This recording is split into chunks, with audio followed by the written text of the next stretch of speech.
नमस्कार फ्रेंड्स, रश्मि ओडिया फूड को आपण समस्त को स्वागत।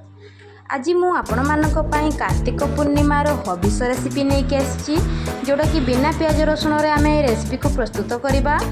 हमर कार्तिक पूर्णिमा स्टार्ट हो गलानी, ताहले चलंतु एबे आमे डेरी न करी स्टार्ट करि नबा हमर बिना प्याज रसुण रो रेसिपी। देखंतु मु कड़ाई रे रिफाइन तेल नेली, सेति मु दुईटा लवंग, जीरा, तेजपत्र, कंचा लंका, सुखिला लंका चाहिए भी आपण माने नहीं पारिबे, किछि भुसुंग पत्र, आलू, सिझा आलू, स्वाद अनुसार लुण पकेली। एबे आमे हळदी गुंड ऊपर हळदी गुंड पकेइबा, हाफ चामच जीरा गुंड, जीरा को मु भाजी की गुंड करके रखिथिली। टिके हल्का कलर पाई काश्मीर मिर्ची आमर जो अछि से कलर को टिके पकेइबा, लंका गुंड टिके पकेइकी याको भलो भाबरे एपट सेपट करी भाजी नेबे। 4 ରୁ 5 मिनट पर्यंत भाजी नेबे। एई रेसिपी हमर बहुत शीघ्र एई रेसिपी हमर प्रस्तुत हो जिवो। देखंतु मु किछि रेतरे ग्रीन मटर हमर जोडा मटर छुमी ताकू रखिथिली पीच को, ताकू एबे हमें एथिरे पकेइकरी भलो भाबरे कसी नेबा।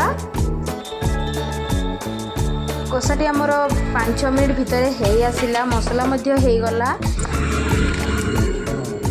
एबे हमें सेथिरे आवश्यक मुताबिक पानी देबा। जो हिसाब रे ग्रेवी करिवे सेमिति पानी देबे। आपण माने चाहिए याको कषा मध्ये करिकरी खाई परिबे। 2 ରୁ 3 मिनट पर्यंत ढांकुणी दे आमे एबे याको टिके फुटई देबा। देखंतु हमर प्रस्तुत हे गला आलू मटर रो तरकारी। एही तरकारी को आपण माने खाली हबिसरे नाही, आपण माने उपास बार रे मध्ये करिकी खाई पारिबे। बहुत टेस्टी एवं बहुत कम समय रे आमे रेसिपी को प्रस्तुत करिले। ताले चलंतु डेरी न करी एबे आमे नेक्स्ट रेसिपी को स्टार्ट करि नबा।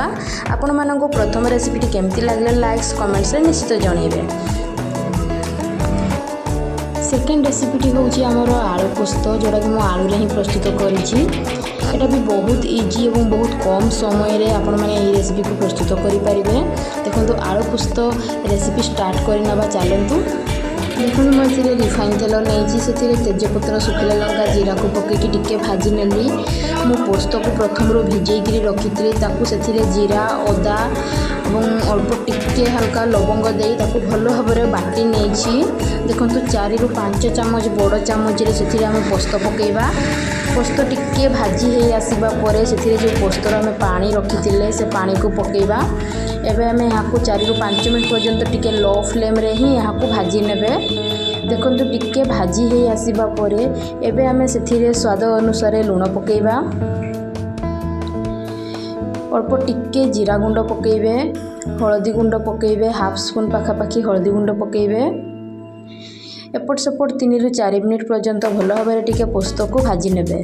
देखंतु टिके भाजी हो आसवा पर से आम पानी पकेबा।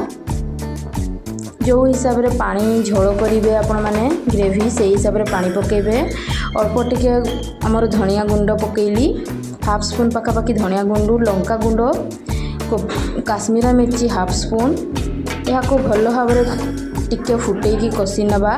टिके मसलाटी आमर भाजी हो आसला पर तार कलर मध्य देखंतु चेंज हो गलानी। एबे हमें जो सिझा आलू को रखिथिले ताकू मध्य पकेइगिरी 3 ରୁ 4 मिनट पर्यंत फुटई नबा।